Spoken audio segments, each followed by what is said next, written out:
All human thoughts, all mental man's experience moves between a constant affirmation and negation. Or those for whose man no truth of idea no result of experience that cannot be affirmed. Or that man that cannot be negated. Or that's negated the existence of the individual being, negated the existence of the cosmos, negated the existence of any immanent or underlying reality, or negated any reality beyond the individual or the cosmos. But it is also constantly affirming these things. Sometimes one of them solely or any two of them all of them together. It has to do so because our thinking mind is in its very nature and ignorant delivery possibilities, and not possessing the truth behind any of them, but sounding and testing each in turn or many together. If so, perchance it may get at some settled belief or knowledge about that, some certitude. Or yeah, living a world of relativity is impossibilities. It can arrive at no final certainty, no absolute and abiding conviction. About the actual, the realized can present itself to our mentality as maybe or may not be. Suyat one or Suyat war, or as an under the shadow of the might not have been, and bearing the aspect of that which will not be hereafter. Our life being is also afflicted by the same incertitude. It can rest in no aim of living from which it can derive a sure or final satisfaction or to which it can assign an enduring value. Our nature stands from facts and actualities which it takes for real. It is pushed beyond them into a pursuit of uncertain possibilities and led eventually to question all that it took as real, or it proceeds from a fundamental ignorance and has no hold on assured truth. All the truths, all the truths on which it relies for a time are found to be partial, incomplete, and questionable. Or the also man lives in his physical mind which pursues the actual, the physical, the objective, and accepts it as a fact, and this fact as self-evident truth beyond question. Or whatever is not actual, not physical, not objective, it regards as unreal or unrealized, or only to be accepted as entirely real when it has succeeded in becoming actual, becoming a physical fact, becoming objective. It has its own going to it regards as an objective fact wanted to be real by its existence in a visible and a sensible body. All of the subjective beings and things it accepts have the same evidence insofar as they can become objects of our external consciousness or acceptable to that part of the reason or is built upon the data supplied by that consciousness and relies upon them as a one solid basis of knowledge. Physical science is the worst extension of this mentality. It corrects the errors of the sense and pushes beyond the first limitations of the sense mind by discovering means of bringing facts and objects not seizable by our corporeal organs into the field of objectivity. But it has the same standard of reality, the objective, the physical actuality. It tests it's just of the real is possibility of verification by positive reason and objective evidence. But man also has a life mind, a vital mentality, which is an instrument of desire that is not satisfied with the actual. It is a dealer of impossibilities. It has the passion for novelty and is seeking always to extend the limits of experience for the satisfaction of desire, for enjoyment, for an enlightened self-affirmation, and aggrandizement of its terrain of power and profit. It desires, enjoys, possesses actualities, but it ends also after unrealized possibilities. Is ardent to materialize them, to possess and enjoy them also. It is not satisfied with the physical or objective only, but seeks to a subjective and imaginative, a purely emotive satisfaction and pleasure. The one of this factor, the physical mind of man left to itself would live like the animal, accepting his first actual physical life and its limits as his whole possibility, or moving in material nature's established order and asking for nothing beyond it. But this vital man, this unique, unquite life will comes in with its demands and disturb this inert or routine satisfaction which lives a pan within the bounds of actuality. It enlarges always desire and craving, creates dissatisfaction and unrest, or seeking for something more than what life seems able to give it. It brings about a vast enlargement of the field of physical actuality by the actualization of our unrealized possibilities, but also a constant demand for more and always more, a quest for new worlds to conquer, an incessant drive towards an exceeding of the bounds of circumstance, and a self-exceeding. To add to this cause of unrest and incertitude, there comes in a thinking mind that inquires into everything, questions everything, builds up affirmation and unbuilds them, erects systems of certitude, but finally accepts none of them as certain, affirms and questions the evidence of the senses, follows out the conclusions of the reason, but undoes them again to arrive at a different or quite opposite conclusions. and continues indefinitely, if not ad infinitum, this process. This is the history of human thought and human endeavor, a constant breaking of bounds, only to move always in the same spirals, enlarged perhaps, but following the same or constantly similar curves of direction. The mind of humanity, ever seeking, ever active, never arrives at a firmly settled reality of life's aim and objects or at settled reality of its own certitudes and convictions, an established foundation or firm formation of its idea of existence. At a certain point of this constant unrest and trial, even the physical mind loses its conviction of objective certitude and enters into an agnosticism which questions all its own standards of life and knowledge, or doubts whether all this is real or else whether all, even if real, is not futile. And a wild man, baffled by life and frustrated or else dissatisfied with all its satisfactions, overtaken by a deep disgust and disappointment, who finds that all is a vanity and vexation of spirit and is ready to reject life and existence as an unreality, all that it added after as an illusion, Maya. The thinking mind, unbending all its affirmations, discovers that all are mere mental constructions and there is no reality in them or else that the only reality is something beyond this existence, something that has not been made or constructed, something absolute and eternal. All that is relative, all that is of time is a dream, a hallucination of the mind, or a vast delirium, an immense cosmic illusion, a delusive figure of apparent existence. Or the principle of negation prevails over the principle of affirmation and becomes universal and absolute. Thence arise the great world negating religions and philosophies. Thence to recollect the life motive from itself and a seeking after a life elsewhere flawless and eternal or a will to annul its life itself in an immobile reality or an original non-existence. In India, the philosophy of world negation has been given formulations of supreme power and value by two of the greatest of our thinkers, Buddha and Shankara. There have been, intermediate or later in time, other philosophies of considerable importance, some of them widely accepted, formulated with much acumen of thought by men of genius and spiritual insight which disputed with more or less force and success. The conclusion of these two great metaphysical systems, but none has been put forward with an equal force of presentation or drive of personality or had a similar massive effect. The spirit of these two remarkable spiritual philosophies, for Shankara in the historical process of India's philosophical mind, takes a completes and replaces Buddha as white with a tremendous power of on our thoughts, religion, and general mentality. Everywhere broods its mighty shadow. Everywhere is the empress of the great formulas, the chain of karma, escapes from the wheel of rebirth, Maya. It is necessary, therefore, to look afresh at the idea of the truth behind the negation of cosmic existence and consider, however briefly, what is the value of its main formulations or suggestions, on what reality they stand, how far they are imperative to the reason or the experience. For the present, it will be enough to throw a regard on the principal ideas which are grouped around the conception of the great cosmic illusion, Maya, and set against them those that are proper to our line of thoughts and vision. For both proceed from the conception of the one reality, but one line leads to a universal illusionism, and the other to a universal realism, an unreal universe reposing on a transcendent reality or a real universe reposing on a reality advanced universal and transcendent absolute in itself and by itself. The wild beings aversion the life minds recall from life cannot be taken as valid or conclusive. Its strongest motive is a sense of disappointment and an acceptance of frustration which has no greater claim to conclusiveness than the idealist opposite motive of invariable hope and its faith and will to realize. And nevertheless, there is a certain validity that man suffered of this sense of frustration and the perception at which the thinking mind arrives that there is an illusion behind all human effort and terrestrial endeavor. The illusion of his political and social gospels, the illusion of his ethical efforts at perfection, the illusion of his philanthropy and service, the illusion of birth, the illusion of faith, power, success, the illusion of all achievement, common, social, and political endeavor turns always in a circle and leads nowhere. A man's life and nature remains always the same, always imperfect, and neither laws nor institutions, nor education nor philosophy, nor morality, nor religious teachings have succeeded in producing the perfect man, still less a perfect humanity. As trod in the toe of the dog as evil, it has been said, it always resumes its natural curve of crookedness.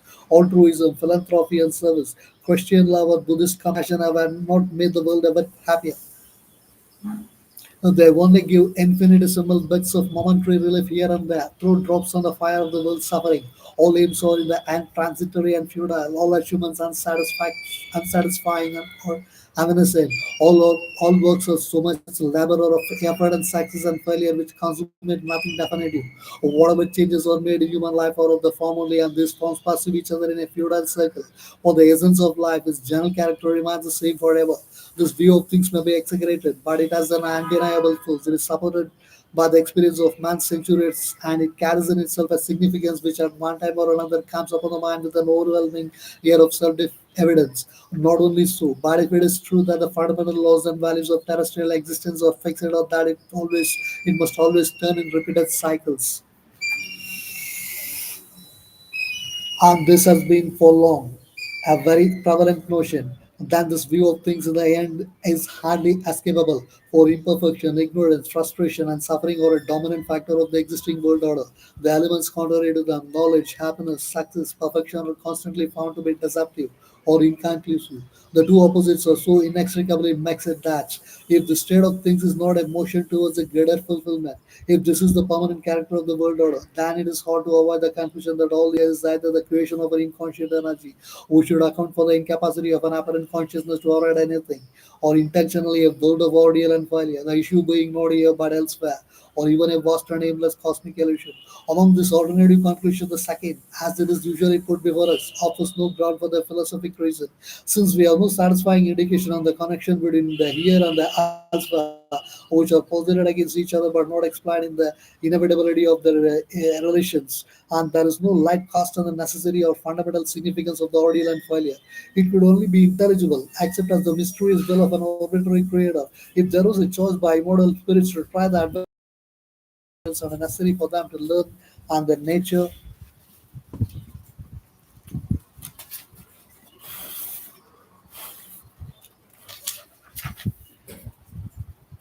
and to learn the nature of the world of ignorance in order that they might reject it. But such a creative motive, necessarily incidental and quite temporary in its incidence, with the earth as its casual field of experience, could hardly by itself account for the immanence and enduring phenomenon of this complex universe. It can become an operative part of a satisfactory explanation if this world is the field for the working out of a greater creative motive. If it is a manifestation of a divine truth or a divine possibility in which under certain conditions and initiating ignorance must intervene as a necessary factor. And if the arrangement of this universe contains in it a compulsion of the ignorance to move towards knowledge, of the imperfect manifestation to grow to perfection, of the frustration to serve as steps towards the final victory, of the suffering to prepare an emergence of the divine delight of being, in that case, a sense of disappointment, frustration, illusion, and the vanity of all things would not be valid. For the aspects that seem to justify it would be only the natural circumstances of the difficult evolution, all the stress of struggle and effort, success and failure, joy and suffering, the mixture of ignorance and knowledge would be the experience needed for the soul, mind, and life, and physical part to grow into the full light of a spiritual uh, perfected being. It would reveal itself as the process of of an evolutionary manifestation. There would be no need to bring in that fiat of an arbitrary omnipotence or a cosmic illusion, a fantasy of meaningless Maya.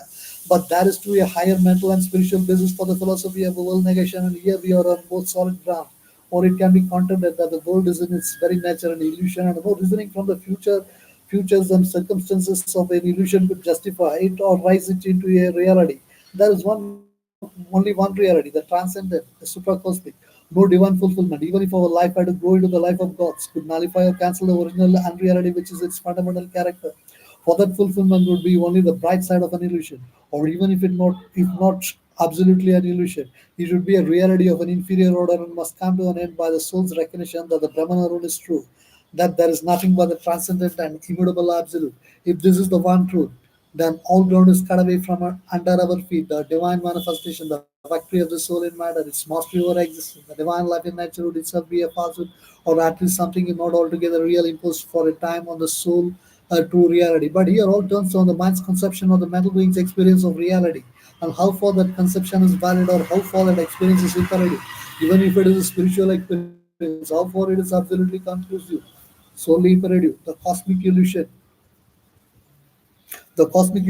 is sometimes envisaged, though that is not the accepted position, as something that has the character of an unreal subjective experience. It is then, or maybe, a figure of forms and movements that arises in some eternal sleep of things or in a dream consciousness and is temporarily imposed on a pure and futureless self-aware entity. existence. It is a dream that takes place in the infinite, in the philosophies of the Mayavadins, for there are several systems alike in the basis, but not altogether and at every point coincident with each other.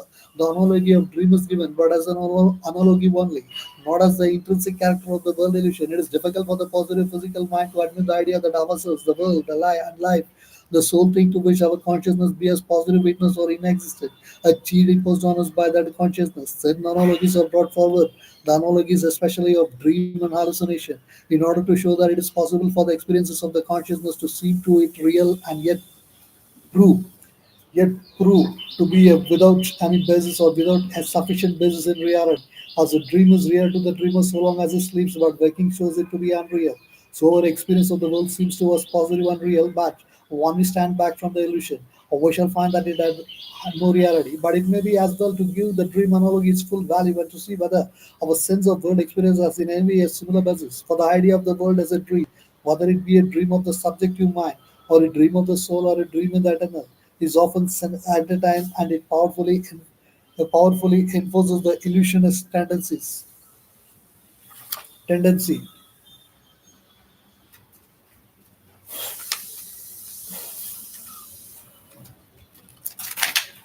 in human feeling and thinking. It has no validity. We must definitely see that the reason of its inapplicability and set it aside well out of the way.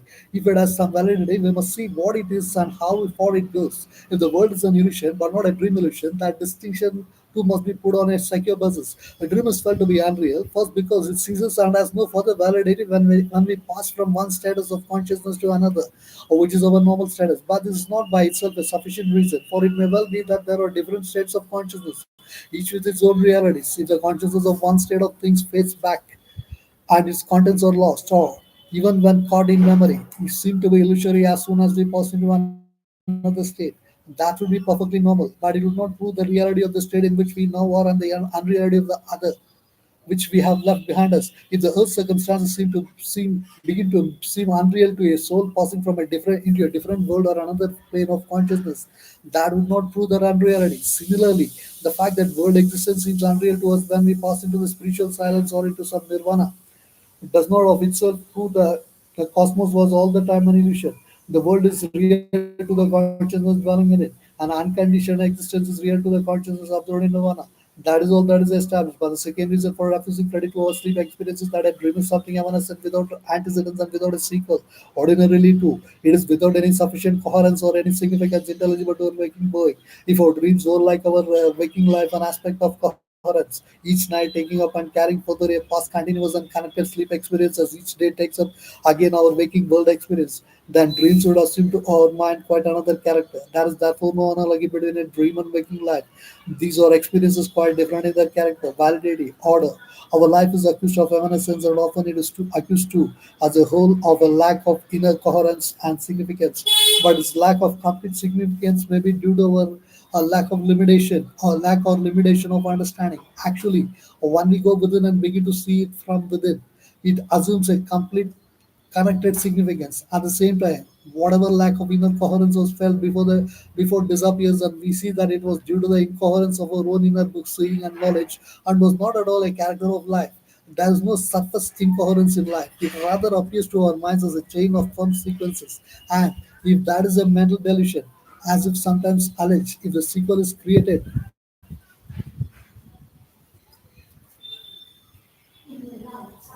by our minds and does not actually exist in life.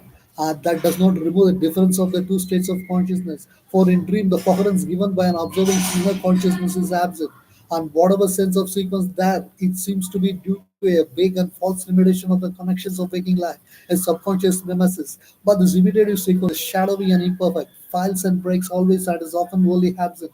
We see too that the dream consciousness seems to be wholly devoid of that control which the working consciousness exercises to a certain extent over life circumstances. It has the natural automatism of a subconscious construction and nothing of the conscious will and organizing force of the evolved mind of the human being. Again, the evanescence of a dream is radical and one dream has no connection with another.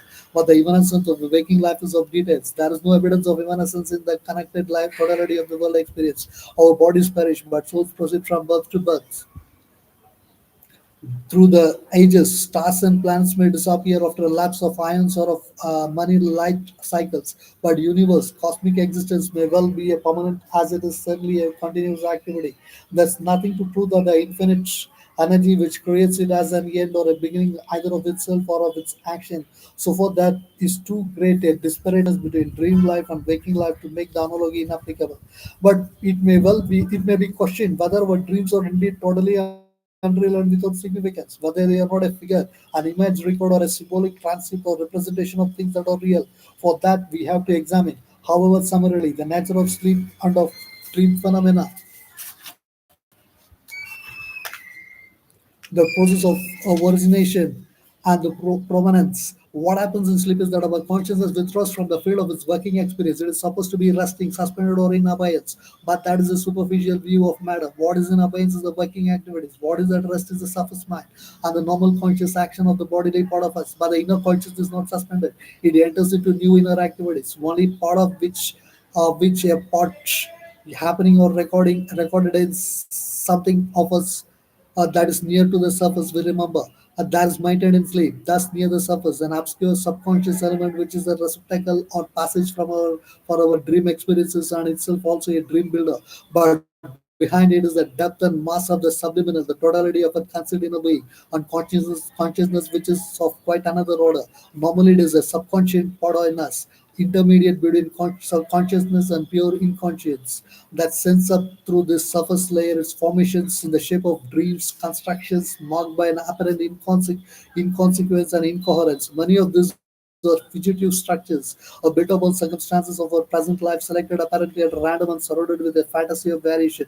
Others call back the past, or rather selected circumstances and persons of the past as a starting point for similar fleeting edifices. There are other dreams of the subconscious which seem to be pure fantasy without any such initiation or basis. But the new method of psychoanalysis trying to look at for the first time into our dreams with some kind of scientific understanding has established in them a system of learnings, a key to things in us which need to be known and handled by the waking consciousness. This of itself changes the whole character and value of a dream experience. It begins to